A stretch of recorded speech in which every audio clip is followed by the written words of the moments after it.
বাংলাদেশে চলমান যে আন্দোলন, বৈষম্য বিরোধী কোটা আন্দোলনে আপনারা জানেন ডিবি অফিসে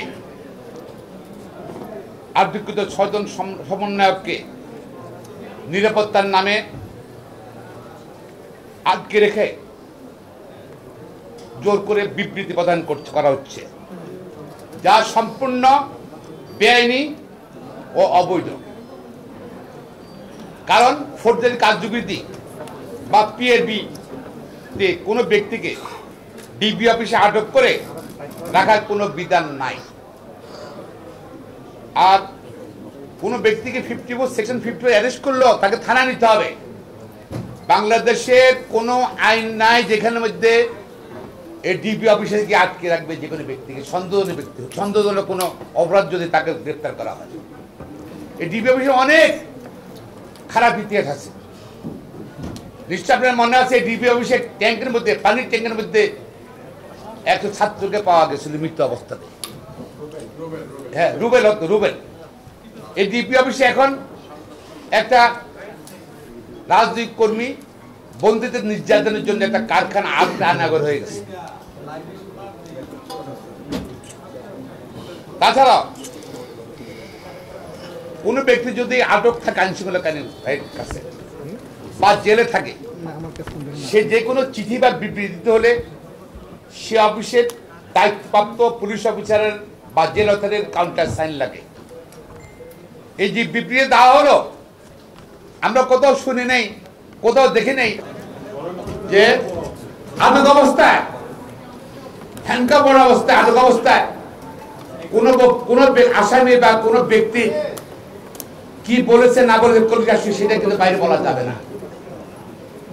তারপরে কিন্তু সুপ্রিম কোর্টের নির্দেশনা ভঙ্গ করে কিন্তু আজকে বাংলাদেশে আইন শৃঙ্খলা তাই করছে।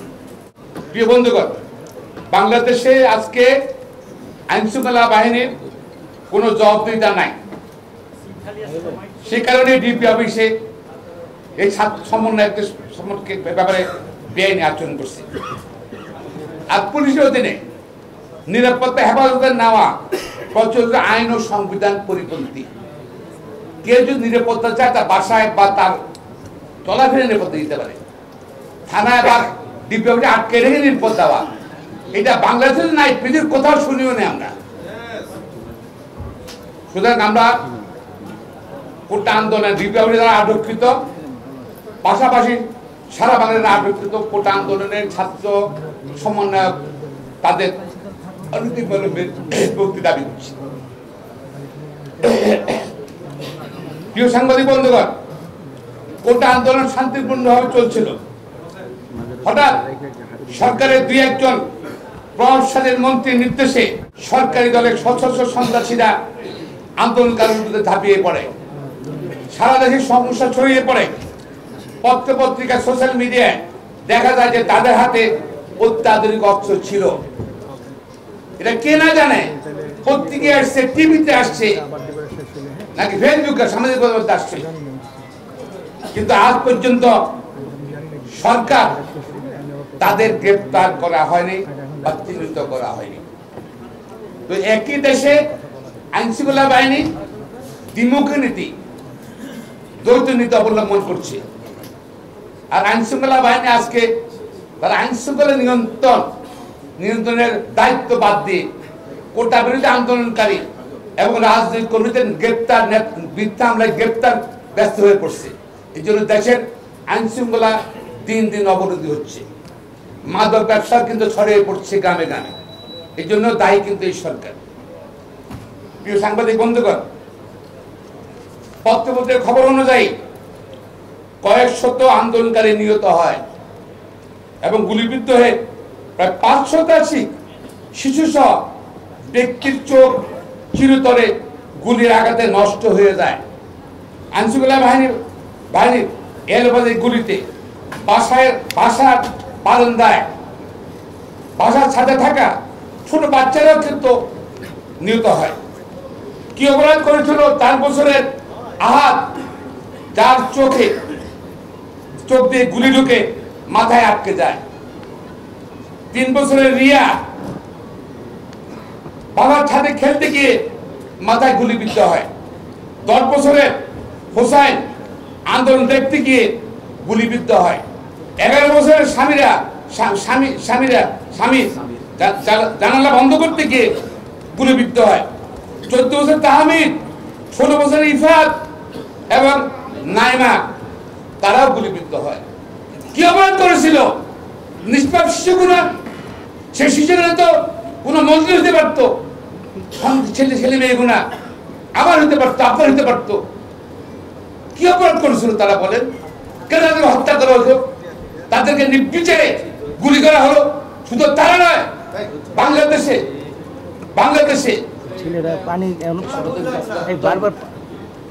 বাংলাদেশে শত শত কিশোরকে গুলি করা হয়েছে, কিশোরকে। কিন্তু কি অপরাধ করেছিল তারা? আমরা স্বাধীন বাংলাদেশ এই জন্য হয়েছিল। পাকিস্তানি সামরিক বাহিনী এখানের বাহিনী কিন্তু তারা আজকে কিন্তু ওই সরকার যে বাহিনী বাংলাদেশের উপর যে আচরণ করেছিল, যে হত্যা করেছিল, তাতে খারাপ অবস্থা বাংলাদেশকে রেখেছে।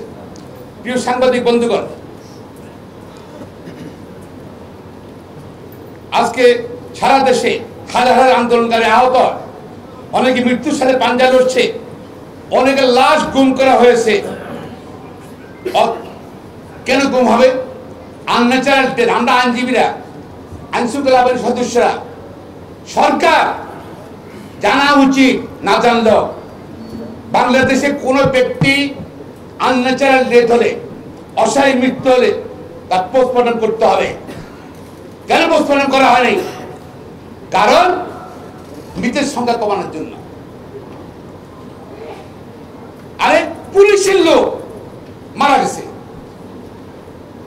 ময়মনসিংহ ঈশ্বরগঞ্জে দেখলাম যে নারায়ণগঞ্জে চাকরি করতো, এবং তাকেও কিন্তু পোস্টমর্টম কমন দিয়েছে। তারপর হামলা করার পর এখন তার লাশ উঠিয়েছে। পুলিশ বাহিনীর লোকেরা সাবধান, সরকার টিকে থাকার জন্য এখন কাকে গুলি করবে, কাকে মারবে, ভিকটিম করবে, ভিকটিম করবে, এরা সরকারে জানে একমাত্র। সবাই সাবধান, দেশবাসীও সাবধান থাকতে হবে আজকে, এবং আইনশৃঙ্খলা বাহিনীর সদস্য সাবধান থাকতে হবে। আপনারা ভিকটিম হতে পারেন, কিন্তু কেন এই পুলিশ সদস্যের লাশ পোস্টমর্টম না করে তারপরে তাকে করা হলো, দাফন করা হলো? সেটা আমরা জানতে চাই। কেন সরকার মৃতের সংখ্যা নিয়ে এখনো লুকোচুরি করছে, এবং কতজনের চোখ নষ্ট হয়েছে, কতজন পঙ্গুত্ব বরণ করেছে, তারও সঠিক পরিসংখ্যান সরকারের পক্ষ থেকে এখনো প্রকাশ করা হয়নি।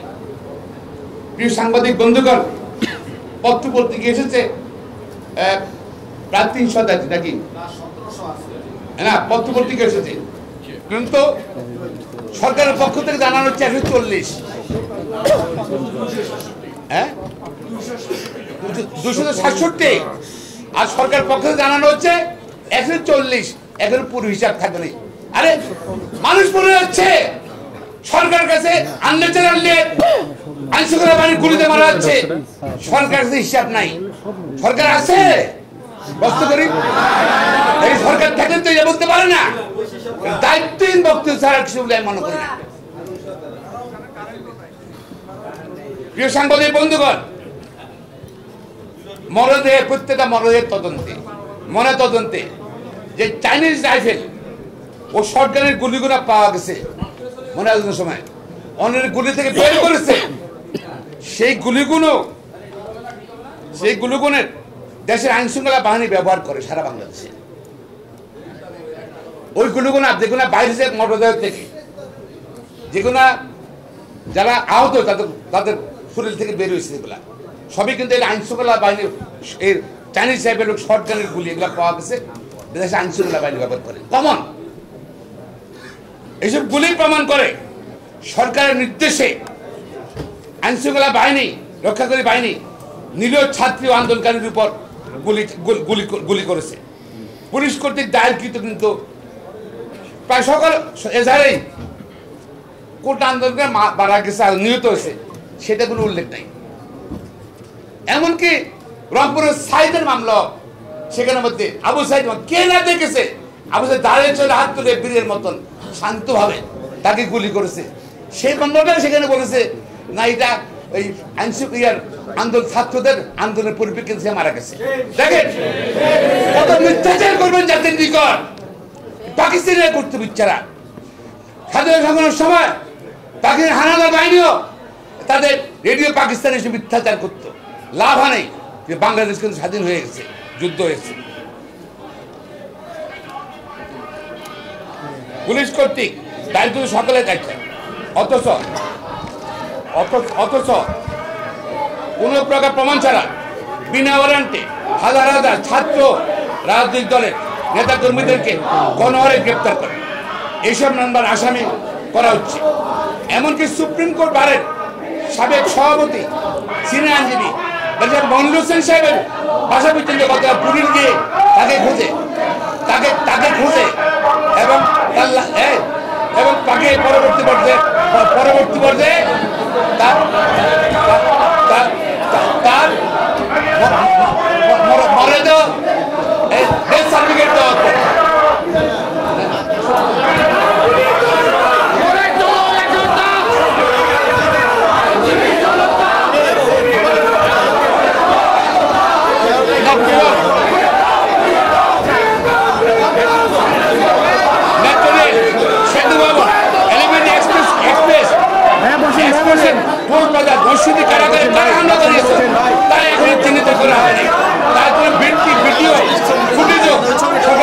প্রকাশ করছে না কেন? কোন রাজনৈতিক নেতা হামলা করেছে তা প্রকাশ করা হচ্ছে না। আইনশৃঙ্খলা বাহিনী কেন তা প্রতিরোধ করতে পারে নাই? কোন সরকারি বেসরকারি গুরুত্বপূর্ণ স্থাপনার পর্যাপ্ত নিরাপত্তা ব্যবস্থা করা হয় নাই কেন? সেই প্রশ্ন উত্তর সরকার আইনশৃঙ্খলা বাহিনী দিতে পারছে না। প্রিয় সাংবাদিক বন্ধুগণ, সরকার এরই মধ্যে কয়েক লক্ষ ব্যক্তির বিরুদ্ধে মামলা দায়ের করেছে। প্রায় 13,000 ব্যক্তিকে অন্যায়ভাবে গ্রেপ্তার করেছে। ভাষাবাণীদের দলের চালিয়ে ছাত্রদের গ্রেপ্তার করছে। এই আন্দোলনকে রাজনৈতিক রং দেওয়ার জন্য রাজনৈতিক নেতা কর্মীদের গ্রেপ্তার করছে।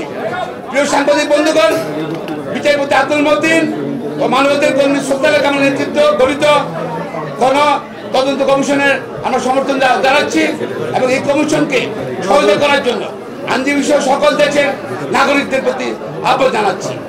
জাতীয় তত্ত্বাবধানে কোটা আন্দোলনের প্রতিটা হত্যাকাণ্ড আহতদের ব্যাপারে তদন্ত দাবি জানাচ্ছি এবং আমরা মনে করি যে এই আন্দোলনে শত শত মানুষকে পরিকল্পিতভাবে হত্যা করা হয়েছে। হাজার হাজার ছাত্রছাত্রী যুবক শিশু আহত করা হয়েছে। সরকার একই কার্যক্রম এখন অব্যাহত রেখেছে। প্রিয় সাংবাদিক বন্ধুগণ, এই সকল গণহত্যা গুলি করার নির্দেশদাতারা, মন্ত্রীরা, আইনশৃঙ্খলা বাহিনীর সদস্যরা যদি সকল ব্যক্তিদের বিচার করার জন্য মানবতা বিরোধী অপরাধ দমন আইন সংশোধন করে পুরাতন হাইকোর্টে মানবতা বিরোধী ও মানবাধিকার লঙ্ঘনের অপরাধে অভিযুক্তদের দুই বিচারের ব্যবস্থা গ্রহণ করার জন্য দাবি জানাচ্ছি।